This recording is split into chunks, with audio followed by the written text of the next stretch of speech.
From Bravery Media, this is Appendix B, candid conversations about higher ed in 10 minutes or less.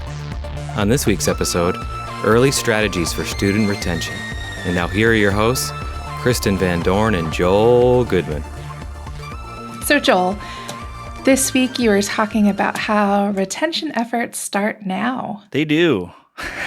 In many cases, the first week of school. So why don't you tell us a little bit about your thoughts on what we can do early on in a student's career to retain them throughout their journey?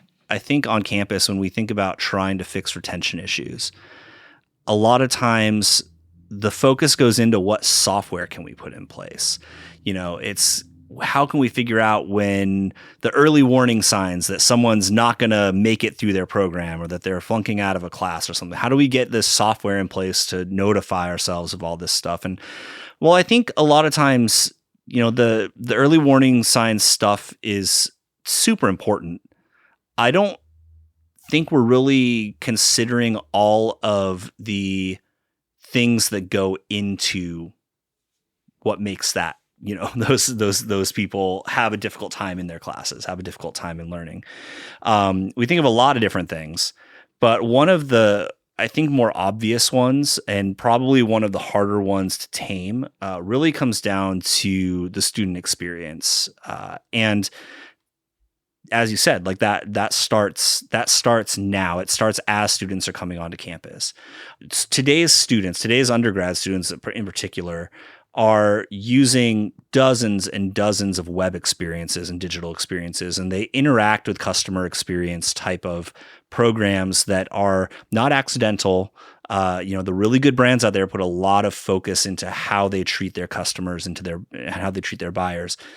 They get to a college campus and they're kind of just left to figure out how to do the stuff, you know? And I think it's a big issue. I mean, I think and by big, I mean, like, I think there are a lot of different moving parts to this.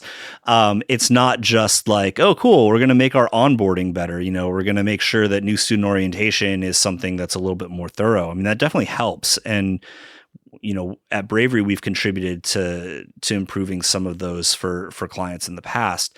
I think it really comes down to how you train your staff and how you build your business processes on campus. And instead of throwing money at some new software that's supposed to, like, you know, be an all-in-one events platform, blah, blah, blah, blah, blah, you can look at the things that you do well on signage, on, you know, how you're telling people where to go, on even just your staff's demeanor, you know, like new students interacting with a grumpy registrar, it doesn't really go to help your case and just adds to the stress levels that they have.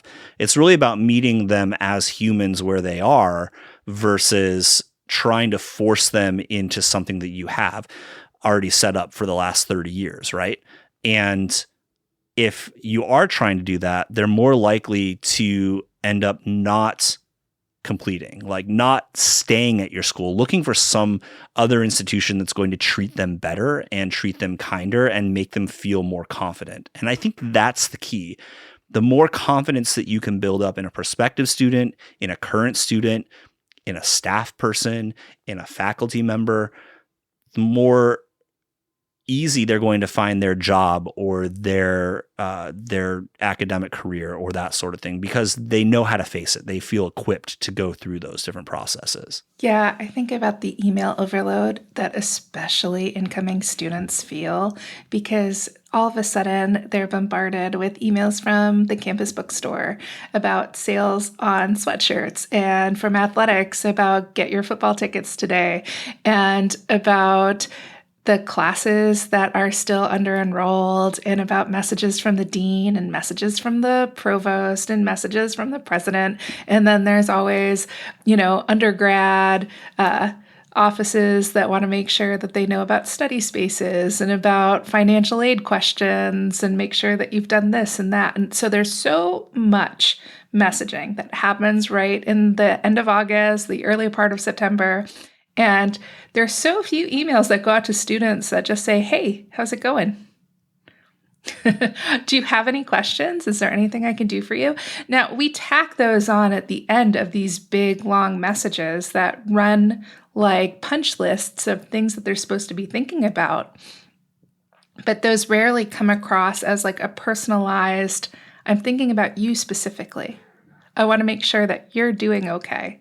I want to make sure that you have everything that you need this semester and that you don't have anything that you're worried about. And I don't think our staff are equipped with the time or trained with the idea that maybe those emails could go a long way. Right.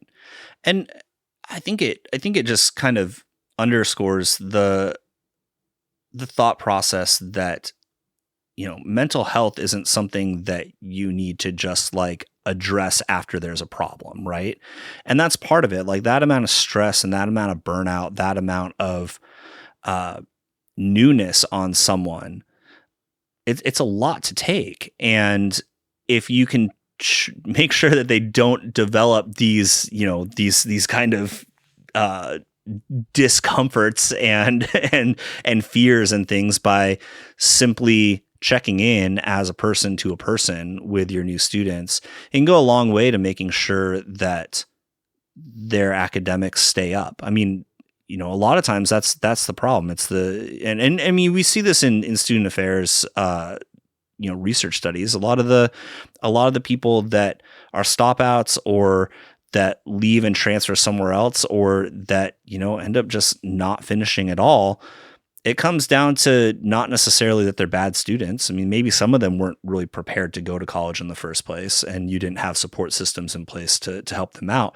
But a lot of times because they didn't find their community. They didn't feel like they knew what they were doing. It wasn't that they didn't feel ready academically, is that they didn't feel ready as a person living in your systems and your bureaucracies. And so how much farther can we go in supporting students to figure out how to college, how to university, how to be that student? I think it's more than a, intro to college class. I think it can be built into the service design of what we do on our campuses. Yeah, well, and I think it can be just as simple as letting them know, college takes a little bit of administrating on your own behalf. Like you have to not only take your classes and be successful academically, but you have to learn how to sort of manage yourself in like the very business of being a student.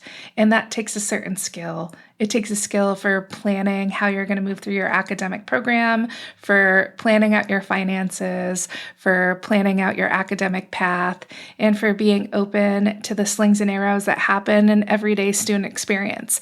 And I think the better we are at setting that table for students, that's going to be an aspect that they might not be used to, the better off they are at understanding that their experiences are not unique, that other people are going through similar things, and that it's okay to raise the issue when they encounter a problem, that there are services and supports that will help them through it. Some of the feedback that I hear from other administrators is that most of the biggest problems come when students feel like they don't know who to approach when they do encounter a problem. And so they wait till it's really a crisis before they approach someone in financial aid to say that they've run out of money that semester, or their professor when they don't think that they're going to pass the class that's so important to their academic program. And I think creating the environment where they feel like it's okay to raise those issues earlier will give them the support that they need to continue on in their program. You said this to me a couple of weeks ago, and I don't remember where you got it from, but this idea that, all learning involves some level of pain. And if your whole business model is around teaching and helping people to learn, why inflict more stress around them in the rest of the administrata experience?